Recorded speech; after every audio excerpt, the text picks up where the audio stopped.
தீபாவளி சிறப்பு ஊதியம் வழங்கக் கோரி பெல் நிறுவன ஊழியர்கள் ஆர்ப்பாட்டம் நடத்தினர். வேலூர் மாவட்டம் ராணிப்பேட்டையில் மத்திய அரசுக்கு சொந்தமான பாரத மிகுமின் நிறுவனம் உள்ளது. இந்நிறுவனத்தில் பணியாற்றும் ஊழியர்களுக்கு ஆண்டுதோறும் தீபாவளிக்கு முன்னதாக சிறப்பு ஊக்க ஊதியம் வழங்கப்படும். வரும் புதன்கிழமையன்று தீபாவளி பண்டிகை கொண்டாட உள்ள நிலையில் இதுவரை ஊழியர்களுக்கு சிறப்பு ஊதியம் வழங்கவில்லை. இதனால் அதிருப்தியடைந்த ஊழியர்கள் சனிக்கிழமையன்று பெல் நிறுவனம் முன்பு ஆர்ப்பாட்டம் நடத்தினர். வருடம் வழங்குகிற ஸ்பெஷல் பேமெண்டை தராமலும் அடாவடித்தனமாக நடந்து கொண்டதை கண்டித்து இன்றைக்கு அந்த ஆர்ப்பாட்டம் நடந்து கொண்டிருக்கிறது.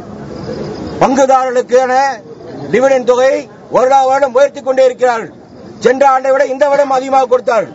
ஆனால் லாபம் குறைந்துவிட்டது என்று சொல்லி தோழால் கொடுக்க வேண்டிய லாபத்தில் பங்குகளை குறைப்போம் என்று 48% குறைப்போம் என்று சொல்லிக் கொண்டிருக்கிறது நிர்வாகம். இந்த ஆர்ப்பாட்டத்தில் அண்ணா தொழிற்சங்கம், பாட்டாளி தொழிற்சங்கம் மற்றும் INTUC தொழிற்சங்கத்தை சேர்ந்த நிர்வாகிகள் மற்றும் தொழிலாளர்கள் திரளாக கலந்து கொண்டனர்.